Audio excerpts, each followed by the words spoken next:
시스템 메시지가 화면에 나타났다. 끝자리 4521번 계좌로 개인 자동차 대출이 성공적으로 실행되었습니다.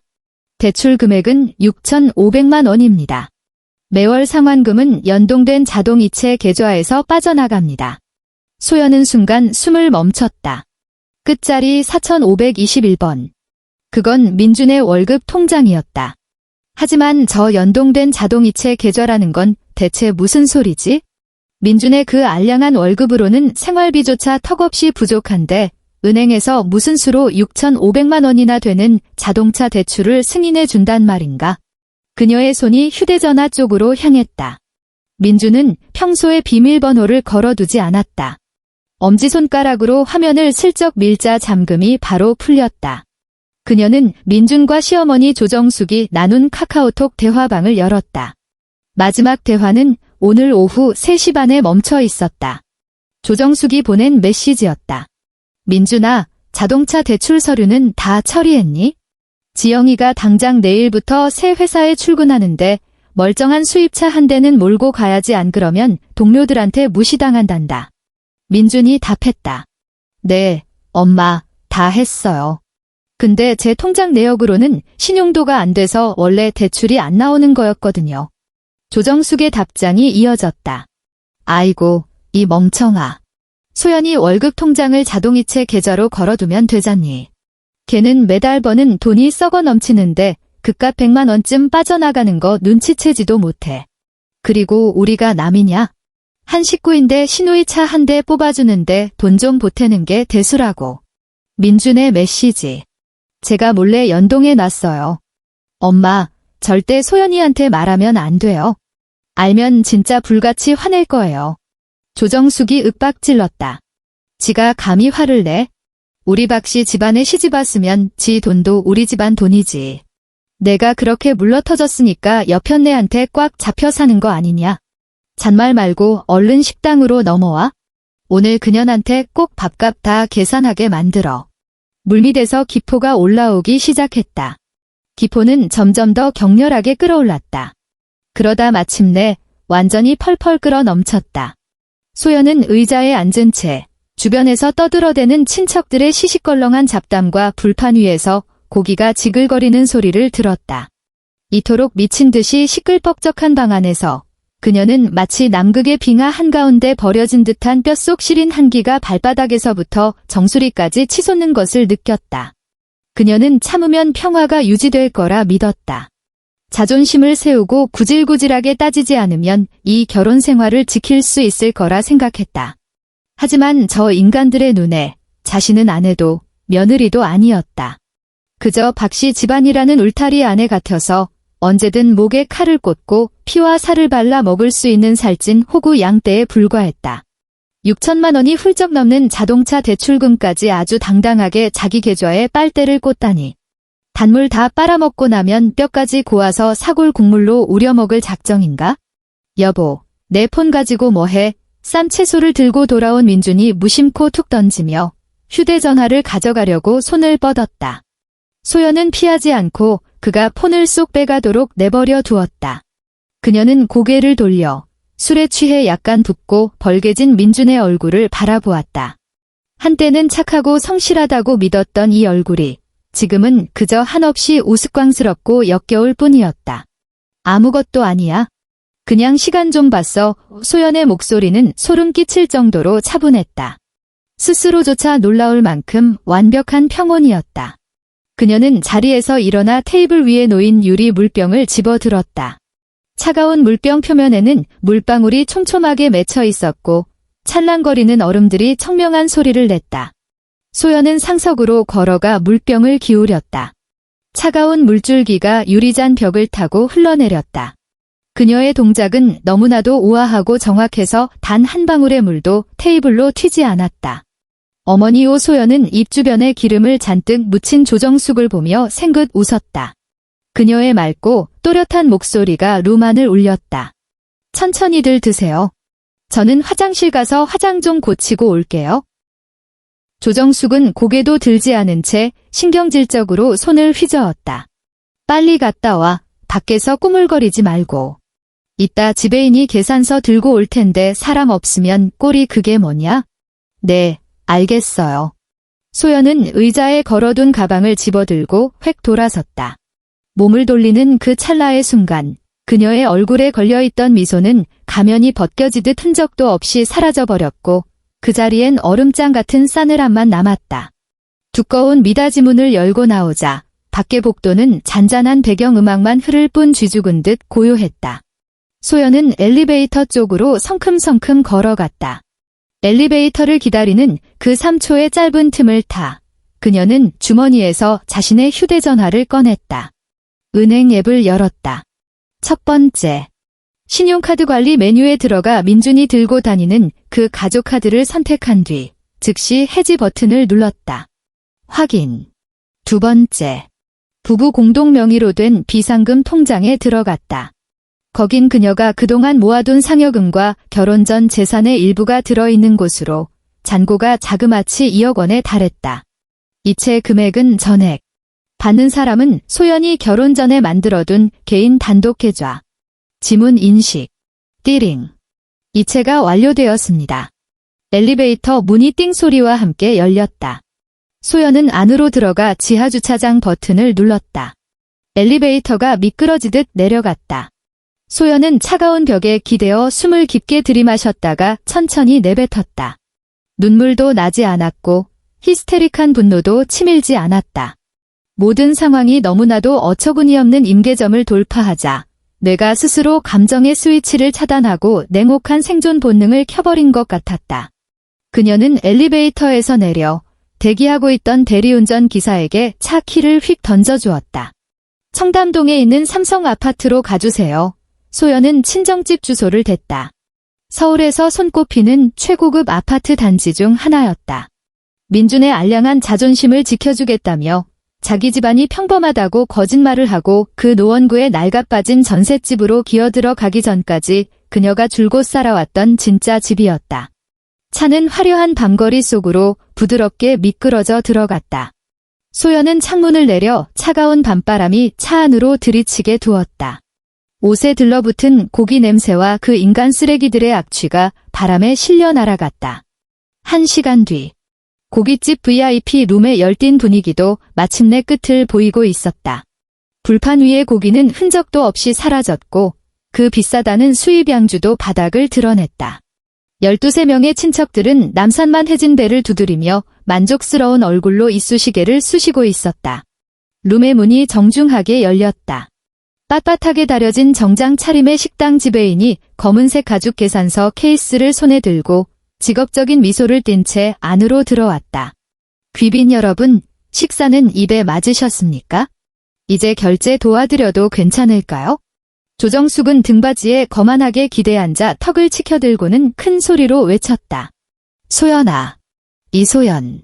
이 기집애가 어디로 샌 거야? 얼른 와서 계산해. 방 안이 몇 초간 조용해졌다. 아무런 대답이 없었다. 대각선 맞은편에 앉아있던 큰어머니가 주변을 두리번거리더니 조심스럽게 입을 열었다. 소연이 아까 화장실 간다고 나간 지 한참 됐는데 아직도 안 들어왔네. 조정숙은 미간을 찌푸리며 기분 나쁜 듯 쯧쯧 혀를 찼다. 어휴, 싹수 없이 굴기는. 민준아, 당장 내 마누라한테 전화해서 빨리 오라고 해. 어른들 기다리게 하고 이게 무슨 예에 없는 짓이야? 민준은 허둥지둥 휴대전화를 꺼내 소연의 번호를 눌렀다. 신호음이 한참을 울리고 자동 연결로 넘어가기 직전에야 마침내 통화가 연결됐다. 여보, 당신 어디야? 엄마가 빨리 와서 계산하래잖아. 큰아버지랑 다들 피곤해서 집에 가고 싶어 하셔. 민준의 목소리에는 은근히 짜증이 묻어났다. 전화기 너머로 소연은 친정집의 널찍한 천연 가죽 소파에 나른하게 누워 있었다. 통유리창 밖으로는 한강의 야경이 한눈에 내려다 보였고 귓가에는 술 냄새가 진동하는 민준의 징징거리는 소리가 들려왔다. 소연은 그의 말에 대답하는 대신 얼음처럼 차가운 목소리로 명령했다. 스피커폰으로 돌려. 민준은 멈칫했지만 뿜어져 나오는 그녀의 서늘한 기세에 짓눌려 무의식적으로 스피커폰 버튼을 누르고 휴대전화를 테이블 한가운데 내려놓았다. 이 기집애가 어디 가서 농땡이를 피우고 있는 거야. 조정숙의 쩌렁쩌렁한 사자후가 스피커를 통해 뿜어져 나왔다. 빈 술잔들이 징징 울릴 정도였다. 당장 튀어와서 카드 안 긁어? 다들 너 하나 기다리는데 빨리빨리 안 다녀. 소연은 몸을 뒤척이며 천장에 화려한 샹들리에를 올려다보고는 잔인하리만치 차분하고 느릿한 어조로 입을 열었다. 어머니, 지영이 승진턱이면 당연히 친오빠가 돈을 내야 하는 거 아닌가요? 그게 남인 저랑 대체 무슨 상관이죠? 순간 루마는 찬물을 끼얹은 듯 쥐죽은 듯 조용해졌다. 모두가 꿀먹은 벙어리가 되었다. 큰아버지가 방금 막 집어들었던 이쑤시개가 툭 하고 테이블 위로 떨어졌다. 너 지금 뭐라고 짓거렸어? 조정숙은 눈을 부라리며 제 귀를 의심했다. 평소에 쥐어박아도 찍소리 못하던 며느리가 감히 이런 시건방진 태도로 나오다니. 제가 여러분 박씨 집안 전용 호구 현금 인출기가 아니라고 말씀드렸습니다. 소연의 목소리는 날카롭게 벼려진 메스처럼 조정숙의 그 역겨운 위선적 가면을 단숨에 베어버렸다. 당신들 식구끼리 그 비싼 양주 실컷 마시고 즐기세요. 전 피곤해서 이만 잘 거니까? 야, 이소연. 너 미쳤어. 내가 감히 계산도 안 하고 그냥 도망을 쳐? 내가 뭐라도 되는 줄 알아? 당장 안 오면 오늘 당장 민준이 시켜서 너랑 이혼시킬 줄 알아? 뚜. 전화는 무참하게 끊겨버렸다. 방 안을 채운 지독한 침묵은 무려 10초나 이어졌다. 친척들은 서로 눈치만 보며 꿀꺽 침을 삼켰다. 경악으로 물들었던 얼굴들은 점차 뻘쭘함으로 그리고 이루 말할 수 없는 캥김으로 변해갔다. 큰어머니는 헛기침을 흠음하더니 슬며시 시선을 벽 쪽으로 돌렸다. 식당 지배인의 입가에 걸린 직업적인 미소는 여전히 완벽했지만 그의 눈빛은 이미 날카롭게 번뜩이고 있었다. 그는 손에 든 검은 가죽 케이스를 펼쳐 테이블 위에 가볍게 툭 내려놓았다.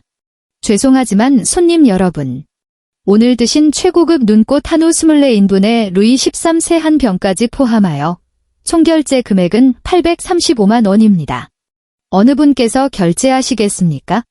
800만 원이 넘어 조정숙이 헉하고 숨을 들이켜며 자리에서 벌떡 일어났다. 동작이 어찌나 컸던지 뒤에 있던 의자가 우당탕 넘어갔다. 뭔 놈의 고깃값이 이렇게 비싸? 엄마 저 양주 한 병만 600만 원이 넘어요. 민준이 옆에서 기어들어가는 목소리로 눈치를 줬다. 그의 이마에는 이미 식은땀이 송글송글 맺혀 있었다. 그럼 진작에 말을 했어야지. 조정숙이 민준을 매섭게 째려본 뒤 주변 친척들을 향해 억지로 굽실거리는 웃음을 짜내며 말했다. 저기 아주버님. 오늘 일이 참 이따위로 됐네요. 소연이 저 망할년이 갑자기 미처 발광을 해서 일단 아주버님이 좀 대신 결제해 주시면 안 될까요? 큰아버지는 즉각 고개를 팩 돌리며 휴대전화를 보는 척 연기했다. 아이고, 내 카드에 무슨 그런 큰 돈이 있나. 우리 마누라가 하도 꽉 잡고 있어서 한 푼도 없어. 나머지 친척들도 일제히 약속이라도 한 듯 고개를 푹 숙였다.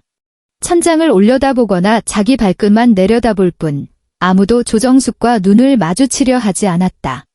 이런 썩을 인간들. 조정숙이 이를 바득바득 갈며 속으로 욕을 씹어 삼켰다. 그녀는 지배인을 향해 고개를 돌려 애써 빳빳하게 길을 세우며 소리쳤다. 우리 며느리 카드가 아들놈한테 있으니까 이 가족카드로 긁어요. 민주는 허둥거리며 지갑을 뒤져 검은색 가족카드를 꺼내 지배인에게 들이밀었다. 지배인은 무선 카드 단말기를 꺼내 카드를 꽂고 능숙한 손놀림으로 금액을 찍어 넣었다. 단말기에 빨간 불이 들어왔다. 죄송하지만 이 카드는 이미 정지된 상태라 결제가 불가능합니다. 지배인의 목소리는 여전히 깍듯했지만 그 이면에는 사무적이고 냉혹한 태도가 서려 있었다. 그럴 리가 없어요. 이거 한도 없는 VIP 카드란 말입니다. 다급해진 민준이 단말기를 확 빼둬서 직접 카드를 다시 꽂아봤지만 결과는 눈을 찌르는 듯한 빨간 불빛뿐이었다. 그는 손을 덜덜 떨며 자기 지갑에서 월급 통장 체크카드를 꺼내 꽂았다. 잔액이 부족합니다. 민준의 얼굴이 순식간에 잿빛으로 질렸다. 오늘 오후에 땡겨 쓴 자동차 대출이 뇌리를 스쳤다. 지금 그의 계좌에는 당장 10만 원조차 남아있지 않았다. 지금 뭐 하시는 겁니까? 지배인이 단말기를 확 낚아채며 집어넣었다. 그의 입가에 걸려있던 미소는 싹 사라졌고 그 자리에 모든 걸 꿰뚫어보는 듯한 경멸만이 남았다. 이렇게 떼거지로 몰려와서 비싼 밥 다 처먹고 돈을 안 내시겠다. 지금 단체로 먹튀라도 하시려는 겁니까? 누가 먹튀를 한다고 그래요? 우리 아들이 누군 줄 알아? 국가에서 녹을 먹는 구급 공무원이라고. 조정숙이 수치심에 얼굴이 시뻘개져서 악을 썼다. 그딴 건 제 알바 아니고요. 지배인이 뒤로 한 걸음 물러서며 무전기를 꺼내 들었다. 딱 3분 드립니다. 그 안에 결제 안 하시면 당장 경찰 부르겠습니다. 무전 취식으로 신고 들어가면 경찰이 구청으로 직접 찾아가서 공무원 날이 사정 뻔히 다 까발려주겠죠. 경찰요. 민준의 다리가 후들거리며 풀려버렸다.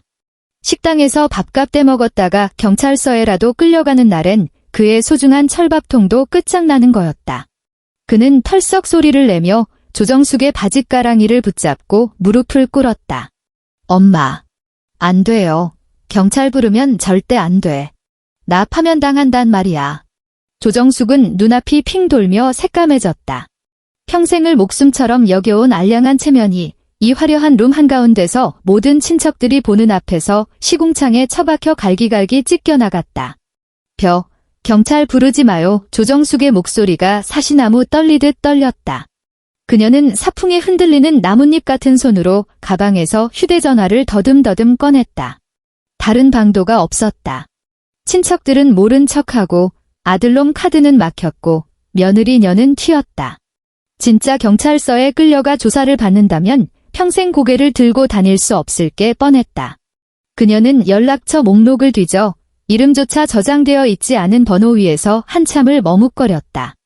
아는 사람을 통해 알게 된 일수쟁이 사채업자 번호였다. 이자는 눈알이 튀어나올 정도로 살인적이지만 전화 한 통이면 단 5분 안에 돈을 싸주는 곳이었다. 그녀는 두 눈을 질끈 감고 입술을 꽉 깨문 채 결국 통화 버튼을 눌렀다. 전화가 연결되는 순간 조정숙은 깨달았다. 그동안 박씨 집안의 위태로운 거칠애를 지탱해주던 무언가가 완전히 산산조각이 나며 무너져 내렸다는 것을. 다음 날 아침 지하철 개찰구 불빛이 초록색으로 바뀌자 이소연은 사원증을 코트 주머니에 찔러넣고 샹을 2번 추가한 얼음 동동 띄운 아이스 아메리카노를 든 채 회사 1층의 넓고 환한 로비로 들어섰다. 아침 8시 반 판교 IT밸리는 출근 지옥철을 뚫고 온 직장인들로 바글거렸다. 빳빳한 셔츠나 비즈니스 캐주얼 차림의 사람들이 바쁘게 발걸음을 옮겼고 자동문이 열리고 닫힐 때마다 초가을의 쌀쌀한 바람이 훅훅 들어왔다.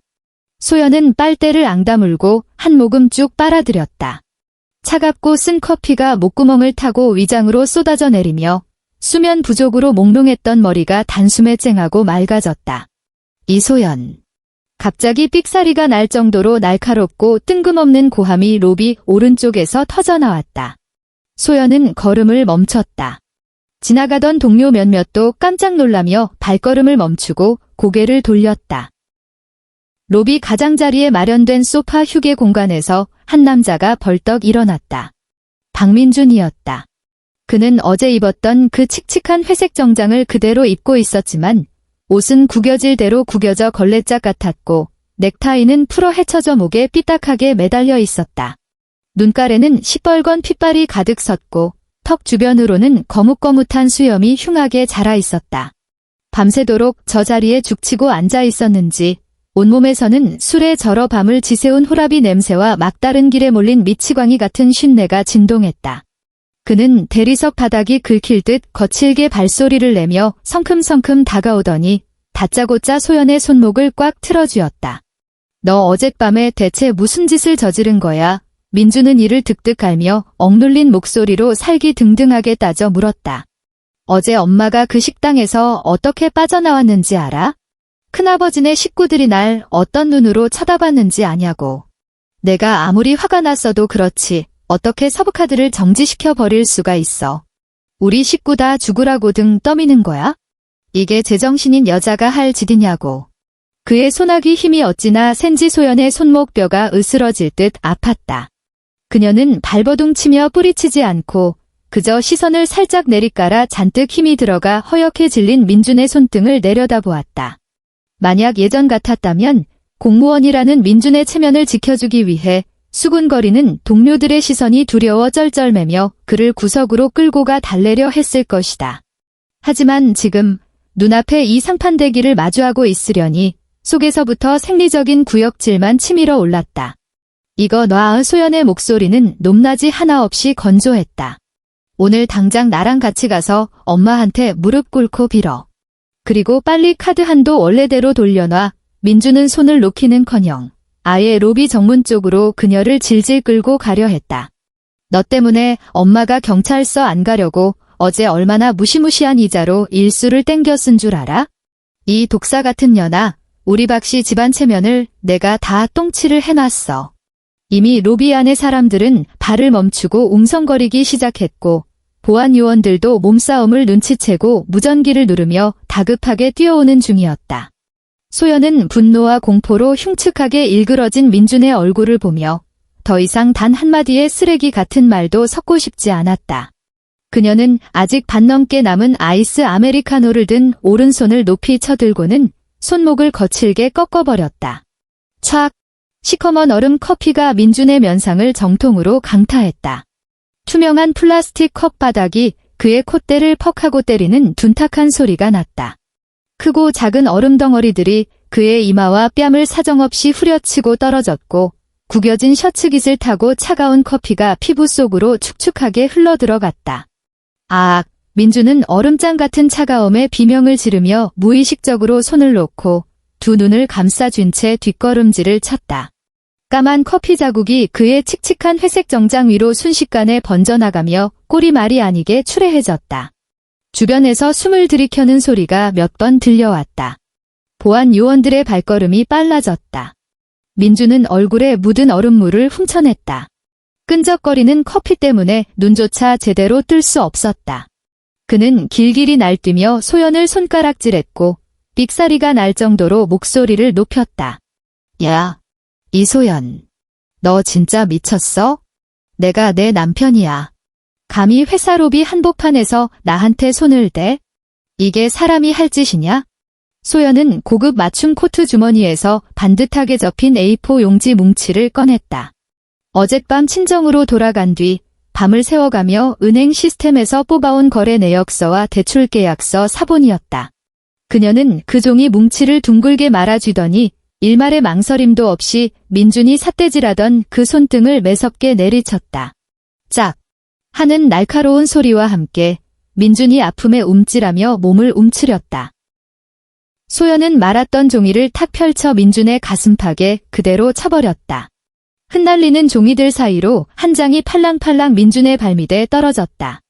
거기엔 6,500만 원짜리 자동차 대출 승인 내역과 그 본인의 전자서명이 선명하게 찍혀 있었다. 어제 오후 3시, 내가 전혀 모르는 사이에 내가 은행에서 6,500만 원짜리 자동차 대출을 받았고 자동이체 계좌를 내 월급 통장으로 걸어놨더라. 소연은 그를 빤히 바라보며 주변에 서 있는 동료들 귀에 똑똑히 박히도록 또박또박 씹어뱉었다. 박민준, 내 그 알량한 구급 공무원 쥐꼬리만 한 월급으로는 이자조차 못 갚잖아. 너랑 내 엄마가 작당해서 내 신용을 도용해놓고 이제 와서 내 회사까지 찾아와 나한테 훈계질이야? 방금 전까지만 해도 거품을 물고 욕을 해대던 민준의 입이 순간 강력 접착제로 붙인 듯 쩍 다물어졌다. 그는 제 발밑에 떨어진 그 종이를 뚫어지게 쳐다보았다. 시뻘겋게 달아올랐던 얼굴에서 순식간에 핏기가 가시며 허옇게 질려버렸다. 너 내가 그걸 어떻게? 그가 더듬거리며 입을 뗐다. 동공이 미친 듯이 흔들렸고 방금 전까지 기세등등하던 그 오만함은 바늘에 찔린 풍선처럼 한순간에 쪼그라들었다. 가서 내 엄마한테 전해. 그깟 밥값 800만 원은 그저 시작에 불과하다고. 소연은 가방에서 물티슈 한 장을 뽑아 방금 민준이 움켜쥐었던 손목을 아주 느릿느릿 꼼꼼하게 닦아냈다. 그리고 다신 그 더러운 손으로 내 몸에 손대지 마. 오늘 오후에 내 변호사가 연락할 거야. 말을 마친 그녀는 손을 닦은 물티슈를 옆에 있는 쓰레기통에 정확히 던져넣고는 미련 없이 몸을 돌려 출입 게이트 쪽으로 걸어갔다. 여보, 소연아, 잠깐만, 내 말 좀 들어봐. 민준이 마침내 정신을 차렸다. 공포가 독사처럼 그의 목을 옥죄어 왔다. 만약 금융명예 도용으로 고발당한다면 그의 공무원 밥줄은 그날로 끝이었다. 그가 허겁지겁 뒤쫓아가려 했지만 재빨리 달려온 2명의 보안요원이 그의 양팔을 꽉 껴안 듯 붙잡았다. 선생님, 본사 직원이 아니시면 당장 나가주십시오. 보안요원이 무표정한 얼굴로 경고했다. 소연은 뒤돌아보지 않았다. 등 뒤에서 들려오는 민준의 돼지 멱다는 듯한 비명과 구질구질한 애원 소리를 들으며 그녀는 곧장 엘리베이터 안으로 걸어 들어갔다. 엘리베이터 문이 닫히는 그 순간 그녀는 스테인리스 문짝에 비친 자신의 모습을 보며 입꼬리를 차갑게 끌어올렸다. 오전 10시 서울 서초동의 어느 유명 법무법인 사무실. 복도에 깔린 두툼한 카페트 위 모든 발소리를 빨아들였다. 공기 중에는 은은한 우디 계열의 디퓨저 향이 떠돌고 있었다. 소연은 널찍한 천연 가죽 소파에 앉아 두 손을 가지런히 모아 무릎 위에 올려두었다. 맞은편에 앉은 최 변호사는 콧등에 걸친 금태 안경을 치켜올리며 소연이 가져온 그 두꺼운 서류 뭉치들을 꼼꼼히 넘겨보고 있었다. 방 안에는 종이 넘기는 사각거리는 소리만 울려 퍼졌다. 최 변호사는 소연의 돌아가신 아버지와 생전에 절친했던 친구로 수없이 많은 복잡한 재산 분쟁 소송을 다뤄온 베테랑이었다. 그는 아주 세심하게 들여다보며 거래 내역의 날짜 하나하나, 계약서의 서명 하나하나에 형광펜으로 밑줄을 그었다. 꼬박 20분을 살펴본 끝에 최 변호사는 펜을 내려놓고 안경을 벗은 뒤 미간을 주물렀다. 그가 고개를 들어 소연을 바라보는 눈빛에는 어른으로서의 안타까움과 변호사로서의 날카로움이 교차하고 있었다. 소연아, 너희 3년 동안 대체 이걸 어떻게 견디고 산 거니? 최 변호사는 깊은 한숨을 내쉬며 책상 위의 서류들을 손가락으로 가리켰다. 가족카드 결제 금액이 매달 500만 원을 훌쩍 넘어. 죄다 최고급 레스토랑에 백화점 명품관에서 긁은 것들 뿐이야. 그런데 내 남편이란 작자 계좌에서 너한테 들어온 생활비는 고작 한 달에 50만 원이 다고. 이건 결혼 생활이 아니야? 일방적으로 거머리처럼 피를 빨아먹은 거지? 제가 돈 문제만 쪼잔하게 굴지 않으면 적어도 집안은 조용할 줄 알았어요. 소연은 형광펜으로 빼곡하게 칠해진 카드 명세서들을 내려다보며 말했다. 목소리는 작았지만 한치의 떨림도 없었다. 하지만 그 사람들은 어제 제 월급 통장을 6,500만 원짜리 자동차 대출금 자동이체 계좌로 걸어버렸어요. 그 통장은 제 개인 신용대출이 연동된 계좌라고요. 최 변호사의 눈빛이 번뜩였다.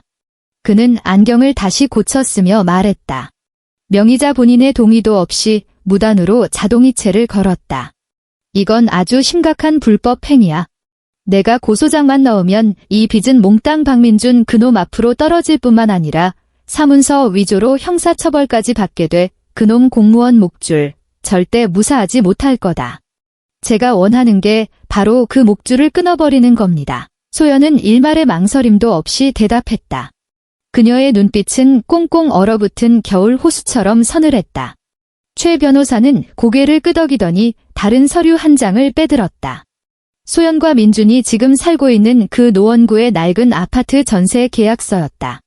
지금 가장 핵심은 바로 이 집이야. 최 변호사는 계약서상의 이름을 펜 끝으로 톡톡 두드렸다. 우리나라 전세 제도가 어떤지 너도 잘 알 거다. 애초에 이 전세 보증금 10억 원, 내 어머니가 시골 땅까지 팔아서 마련해 주신 돈이잖아. 그런데 그때 내가 해외 출장 중이기도 했고 그놈의 남편 기 살려준답시고 계약서엔 박민준 이름으로 도장을 찍었지? 이건 우리한테 아주 불리한 상황이야. 소연은 두 눈을 지그시 감았다. 그녀 인생에서 가장 멍청했던 결정이었다. 당시 조정숙은 소연의 손을 부여잡고 명색이 장남인데 집 한 채도 자기 이름으로 없으면 친척들이 얼마나 우습게 보겠냐며 질질 짜댔다. 순간 마음이 약해진 그녀는 민준의 명의로 계약하는 것을 허락하고 말았던 것이다. 되찾을 수 있을까요? 소연이 눈을 뜨고 변호사를 똑바로 응시했다. 최 변호사는 자세를 고쳐 앉으며 지극히 전문가다운 어조로 입을 열었다. 어려운 싸움이 되겠지만 아예 방법이 없는 건 아니야. 천만다행인 건 그때 내가 내 조언을 듣고 그 10억 원을 내 어머니 통장에서 임대인 통장으로 곧바로 쏴줬다는 거지. 자금 출처와 흐름이 너무나도 명확해.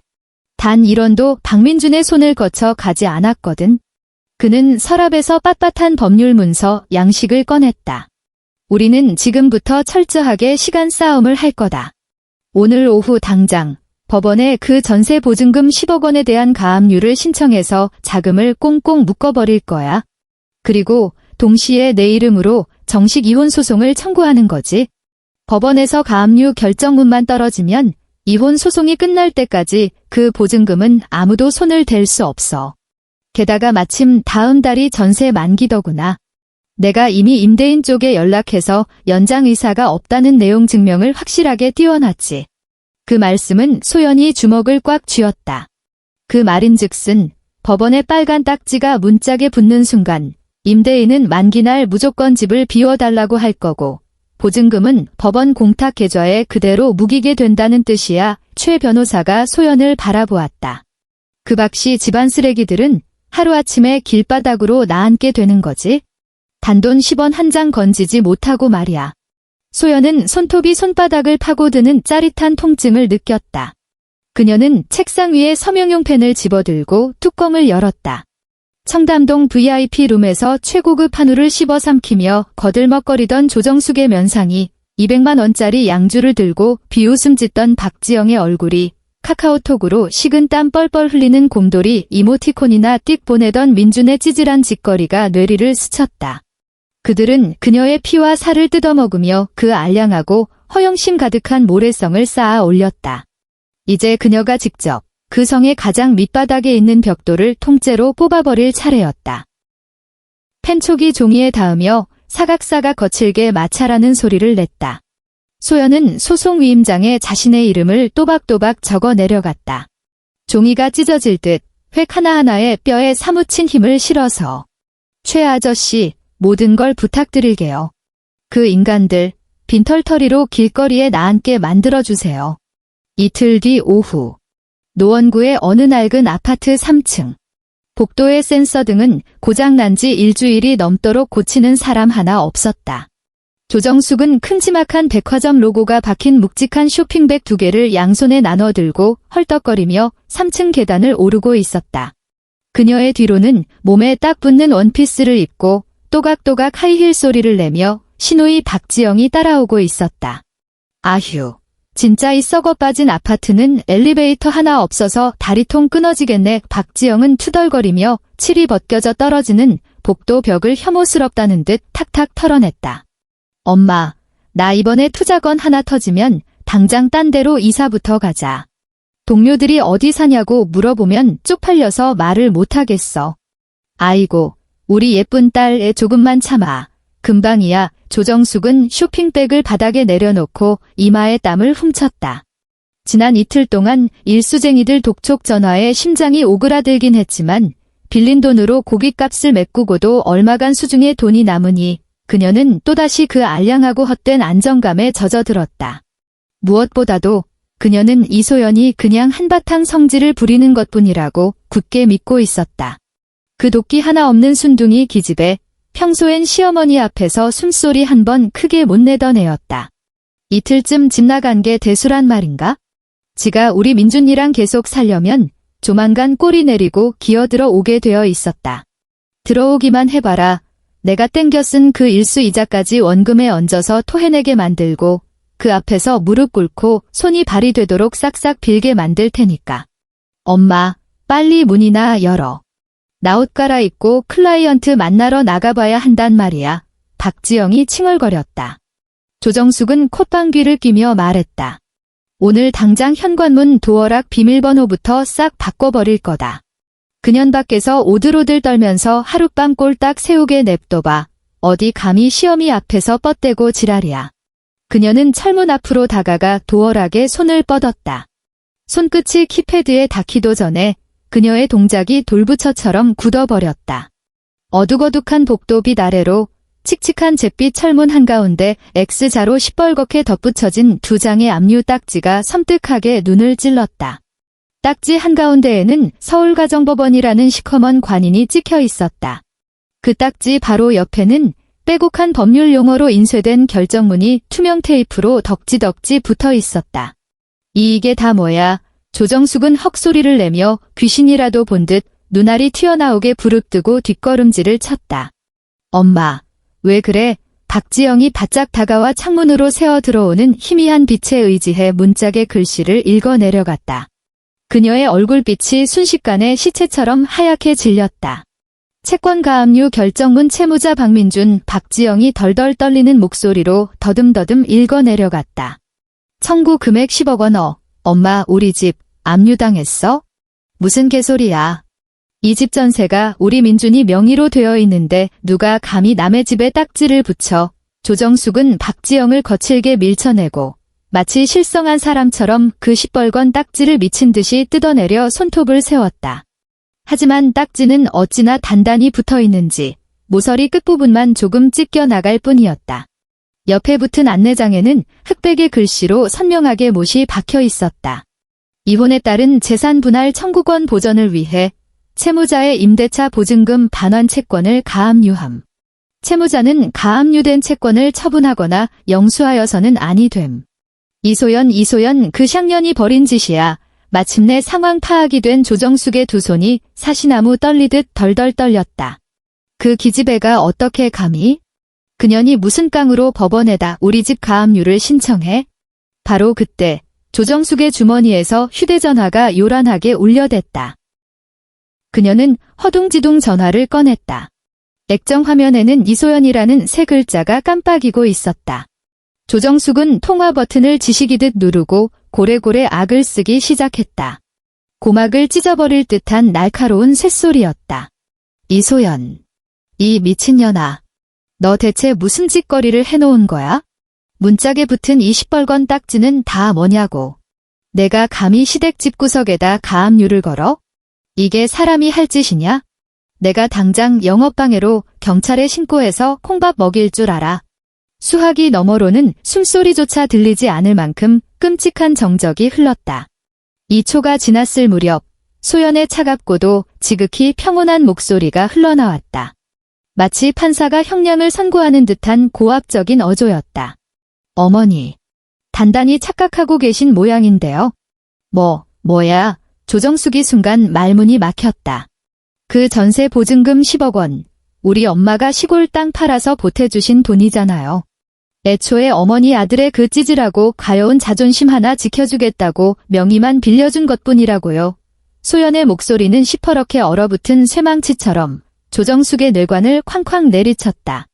당신들 피 같은 돈 단돈 1원 한 장 안 보태놓고 언제부터 그게 박씨 집안 재산이 된 거죠? 너 무슨 헛소리야.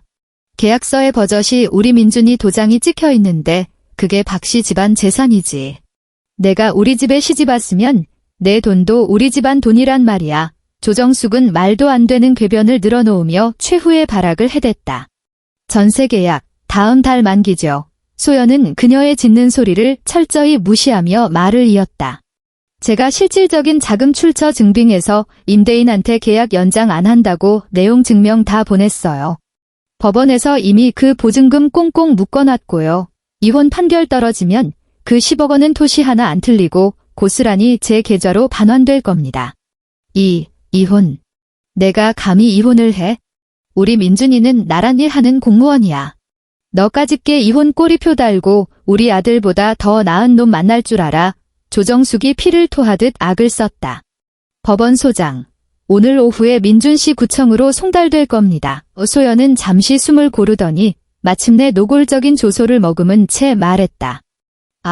그리고 참고로 말씀드리는데 그 현관문 도어락 비밀번호도 법원 집행관이 다 바꿔놨어요. 어머니 오늘 밤은 서울역 지하도에서 주무셔야 할 것 같네요. 이소연. 이 독사 같은 년. 천벌을 받을. 참, 소연은 그녀의 저주를 가볍게 잘라먹었다. 어머니가 지영 아가씨한테 뽑아주신 그 외제 차 말이에요. 자동이체 계좌가 튕겨서 벌써 첫 달치 대출금 연체됐거든요. 은행에서 오늘 당장 견인차 끌고 압류하러 갈 텐데 알아서들 잘 막아보세요. 또 전화가 일방적으로 끊겼다.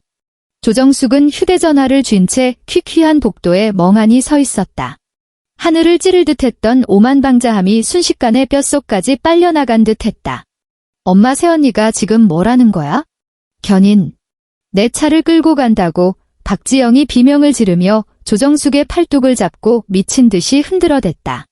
나 내일 당장 대표님 뵈러 갈 때 타야 할 차란 말이야. 차 없으면 나 회사에서 개무시당해. 엄마 빨리 어떻게든 해봐. 비켜. 조정숙이 박지영을 거칠게 뿌리치더니 얼음장 같은 콘크리트 계단에 털썩 주저앉아 버렸다. 문에 덕지덕지 붙은 그 시뻘건 압류 딱지를 멍하니 쳐다보고 있자니 갑자기 세상이 빙글빙글 도는 것 같았다. 일수 땡겨 쓴 800만 원, 6,500만 원짜리 자동차 대출, 공무원 파면 위기에 처한 아들놈, 그리고 가압류당에 길바닥에 나앉게 된 전셋집. 불과 사흘 전까지만 해도 그녀는 청담동 VIP 룸에 앉아 200만 원짜리 양주를 홀짝이며 친척들의 아부를 한 몸에 받았었다. 그런데 지금 당장 그녀는 다리 뻗고 누울 방구석 하나 없는 신세가 되어버린 것이다. 모래성처럼 쌓아올린 허영의 거품이 진실이라는 뾰족한 바늘에 콕 찔리자 그녀의 알량한 체면은 바닥에 곤두박질쳐 박살이 났고 그 안에 골마 터져 있던 악취나는 시궁창이 고스란히 드러났다. 불행의 수레바퀴는 한번 구르기 시작하면 그 가속도가 걷잡을 수 없이 빨라지는 법이었다. 보름 뒤 판교 IT밸리 소연의 회사가 있는 오피스 빌딩 1층 로비. 한창 점심시간이라 로비는 사람들로 북적거렸다. 말끔하게 차려입은 직장인들이 삼삼오오 모여 손에 커피를 든 채 업무 이야기나 잡담을 나누고 있었다. 갑자기 피를 토하는 듯한 처절한 통곡 소리가 세련되고 현대적인 로비의 고요를 산산조각 내버렸다. 아이고, 하늘도 무심하시지. 사람들아, 이것 좀 보소. 이 독사 같은 며느리 년이 제 시어미를 아주 말려죽이려고 환장을 했어. 주변 사람들이 일제히 발걸음을 멈추고 경악 어린 시선으로 정문 쪽을 쳐다보았다. 조정숙은 거울처럼 매끄러운 로비 한가운데 대리석 바닥에 펑퍼짐하게 주저앉아 있었다. 지금 그녀의 꼬락서니는 불과 보름 전 고급 맞춤 정장을 쫙 빼입고 콧대 높게 거들먹거리던 그 사모님과는 완전히 딴 사람이었다. 며칠을 안 감았는지 떡진 머리칼이 두피에 찰싹 달라붙어 있었고 옷은 구질구질하게 구겨졌으며 눈동자는 퀭하게 파이고 광대뼈만 흉측하게 튀어나와 있었다. 온몸에서 수분을 쫙 빨아먹힌 듯 미치광이의 몰골 그 자체였다. 지난 보름 동안 일수쟁이들은 악귀처럼 그녀를 쫓아다녔다. 800만 원이던 원금은 눈덩이처럼 불어나 순식간에 2천만 원을 훌쩍 넘겨버렸다. 박지영의 차는 은행에서 파견된 견인차에 얄짤없이 끌려갔고 그 잘난 투자회사 대표란 놈은 투자금을 싹 쓸어 담고 야반도주를 하는 바람에 지영은 월급 한 푼 받지 못했다. 무엇보다 가장 뼈아픈 타격은 민준이 사문서 위조 및 금융정보 도용 혐의로 구청에서 직위해제를 당해 파면과 형사고발이라는 벼랑 끝에 몰려있다는 사실이었다. 막다른 골목에 몰린 조정숙은 마침내 자신의 마지막 무기를 빼들기로 결심했다. 바로 자신이 시어머니, 즉 우설은이라는 사실이었다. 장유유서와 체면을 중시하는 대한민국 사회에서 시어미가 사람들 보는 앞에서 바닥에 무릎을 꿇고 대성통곡을 하며 개진상을 부리면 이소연도 사람들의 시선과 여론에 짓눌려 억지로라도 돈을 내놓을 수밖에 없을 거란 계산이었다. 아이고, 내 팔자야. 우리 아들이 피똥 싸며 붙은 9급 공무원 자리를 전연히 빵에 쳐넣게 생겼어. 우리 박씨 집안 전셋집도 홀랑 다 집어삼키고 우리 식구 다 길바닥에 나앉아 동냥질하게 생겼다고 조정숙은 대성통곡을 하며 두 손으로 대리석 바닥을 퍽퍽 소리가 나도록 쳐댔다. 구경꾼이 구름대처럼 몰려들었다. 사람들은 수군거리기 시작했고 몇몇은 휴대전화를 꺼내 들고 동영상을 찍고 있었다.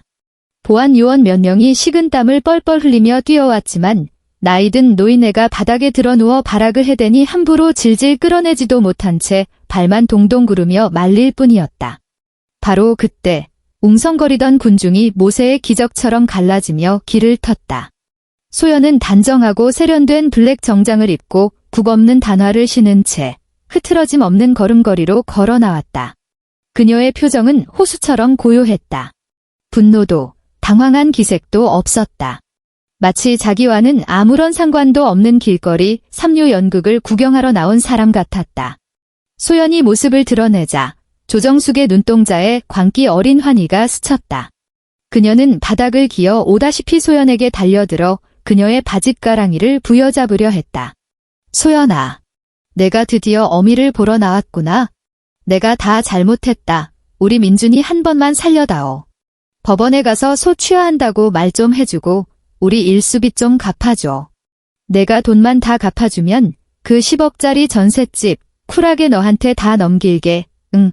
조정숙은 눈물 콧물을 범벅해가며 가증스러운 감성파리의 끝판왕을 보여주고 있었다. 소연은 반걸음 뒤로 물러서며 그녀의 더러운 손길을 가볍게 피했다. 로비 안이 찬물을 끼얹은 듯 조용해졌다. 모든 시선이 시어머니를 벼랑 끝으로 몰아넣었다는 그 젊은 여자를 향해 쏠렸다. 소연은 일절 변명도 대꾸도 하지 않았다. 그녀는 그저 주머니에서 휴대전화를 꺼내 액정 화면을 톡 두드렸다. 블루투스 이어폰도 연결하지 않은 채 그녀는 휴대전화 스피커 볼륨을 최대치로 끌어올렸다. 다음 순간 찢어질 듯 날카롭고 오만방자한 조정숙의 표독스러운 목소리가 넓은 로비 전체에 쩌렁쩌렁 울려 퍼졌다. 녹음 파일의 배경음으로는 불판 위에서 고기가 지글지글 익어가는 소리까지 선명하게 들려왔다. 지가 우리 박씨 집안에 시집왔으면 지 돈도 우리 집안 돈이지. 내가 그렇게 물러터졌으니까 여편네한테 꽉 잡혀 사는 거 아니냐. 잔말 말고 얼른 식당으로 넘어와. 오늘 그년한테 꼭 밥값 다 계산하게 만들어. 불과 10여 초짜리 짧은 녹음 파일이었다. 재생이 끝나자 소연은 다시 반복 재생 버튼을 눌렀다. 지 돈도 우리 집안 돈이지 라는 그 뻔뻔한 대사가 대리석 로비에 3번이나 메아리 쳤다. 구경하던 사람들의 눈빛이 180도 돌변했다. 방금 전까지만 해도 늙은 노인네를 동정하던 시선들은 이제 마치 바퀴벌레를 보듯 역겨움과 경멸로 가득 찼다. 웅성거리던 수군거림은 어느새 노골적인 손가락질로 바뀌어 있었다. 헐, 며느리 지갑 털어서 지들 밥값 계산하게 해놓고 저렇게 당당하다고? 어쩐지 이혼 소송까지 간다 했네. 며느리가 무슨 걸어다니는 ATM기야? 진짜 철면피네. 남의 돈 몰래 빼먹어 놓고 어디서 적반하장으로 남의 회사까지 와서 난리 굿이야. 조정숙의 가증스러운 통곡 소리가 마치 목이 졸린 사람처럼 컥하고 목구멍에 걸려버렸다. 그녀는 소연의 손에 들린 휴대전화만 넋 나간 사람처럼 쳐다보며 얼굴이 시뻘개졌다가 하얗게 질리기를 반복했다. 덜덜 떨리는 입술로는 단 한마디의 말도 내뱉지 못했다. 그녀가 목숨처럼 떠받들던 그 대단한 시어머니의 권위는 입 빼도 박도 못하는 증거 앞에서 똥 구르는 소리보다도 못한 웃음거리가 되어버렸다. 소연은 휴대전화를 쿨하게 주머니에 찔러 넣고는 바닥에 널브러져 있는 조정숙을 벌레 보듯 내려다보았다. 방금 그 10억짜리 집 저한테 쿨하게 넘기신다고 하셨죠. 소연의 목소리는 칼바람처럼 차가웠고 글자 하나하나를 또박또박 지시기듯 뱉어냈다. 원래부터 내 돈으로 구한 내 집인데 어머니가 넘기고 자시고 할 권리가 있나요? 그리고 어머니가 땡겨 쓰신 그 일수빚, 그건 어머니가 똥폼 잡느라 쳐드신 그 최고급 눈꽃 한우 값이지 저랑은 이런 한 장 상관없는 돈입니다. 그녀는 고개를 돌려 옆에 서 있던 보안팀장을 쳐다보았다.